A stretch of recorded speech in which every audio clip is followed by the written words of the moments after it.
Welcome back to Orchid News. Let's have a look at the weather outside today. As you can see, it's raining cats and dogs. Oh wait, I'm sorry, it's only raining water. It's cats. Now back to you in the studio. Thank you, Nick. A controversial topic of interest right now are the racial remarks of James Hunt from 1863. Hunt claimed that Africans were born white, as if they were a piece of toast that was in the toaster for too long. Hunt quoted, he says, "I would expect from the Negro race, when civilized, less energy, less courage, less intellectual originality than in ours, but more amiableness, tranquility, gentleness, and content. Now, if it were possible to civilize them, there's no doubt they would show less energy, courage, and intellectual originality." He's basically saying that Africans just came out of a bush and said, "Hi, I'm here, I like to eat dirt and write dinosaurs." He says saying that they haven't been civilized or grown as a group since they appeared. He makes a statement based on the idea given by Dunn that Negroes can't receive complex ideas. Apparently they didn't understand that they were being taken from their families and brought here to work. They only remember what they ate for breakfast. In Ethiopia around the 1800s, they were very scared of the so-called slave roundups. That they worked hard to go either into hiding or flee to escape being stolen. This means that Ethiopians are very capable of the complex ideas that would be admissive to Hunt and Dunn. Those who didn't flee had no insight that there was a roundup or wanted to fight them off because they had intricate weapons and no guns. The Americans were able to win the fight fast. Hunt says many of the times that Negroes have the mindset and capabilities of an unsophisticated animal. But I think the word Negro was a typo.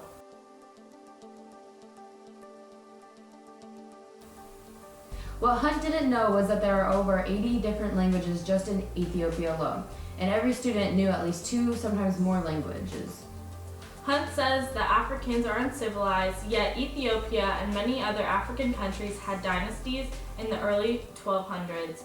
These dynasties show that the government had formed, creating a civilized way of life and working together. More on this disputable topic after the break.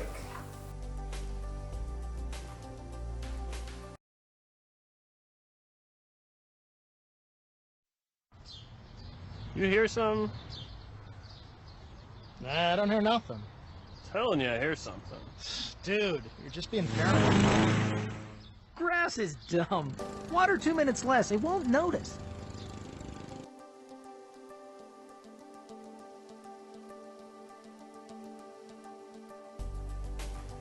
Welcome back to Orchid News. I'm Paige Tabert. And I'm Lizzie Clayton. Here we have another arrogant argument of Hunt. Hunt quoted, "We now know it to be a patent fact that there are races existing which have no history. The Negro race is one of those races. From the most remote antiquity, the Negro race seems to have been what it is now." This is pretty much saying that they have never changed or developed within their years on Earth. We can see this when looking at their history in arts and intellectual findings. First of all, the oldest human being, Lucy, came from an Ethiopian tribe. When looking at their early arts, they have greatly inclined in their ways of depicting their feelings and thoughts. They have often shown their arts in graphic ways. Also, religious arts were shown with Bibles dated all the way back to the 12th century and 1,800-year-old churches in Lalibela which show paintings, manuscripts, and stone carvings.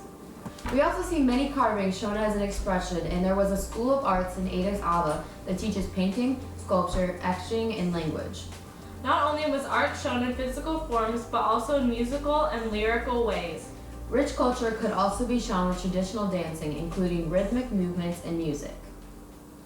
Many instruments made this music, including drums and single-string violins. We can see this develop to the future influences within today's Afro-pop, reggae, and hip-hop. Based on the evidence we have provided from the ancient Ethiopian Empire, we can conclude the false accusations that James Hunt had made. We see them having a harmony in their way of life and working together. Also, we see a rich history and development to their community today. Hope to see you next week on Orchid News. Now back to Nick with the sports. Thank you, Lizzie and Paige. Based on what you told me, I think James Hunt should have his PhD taken away. The game today, People's March Madness brackets are breaking.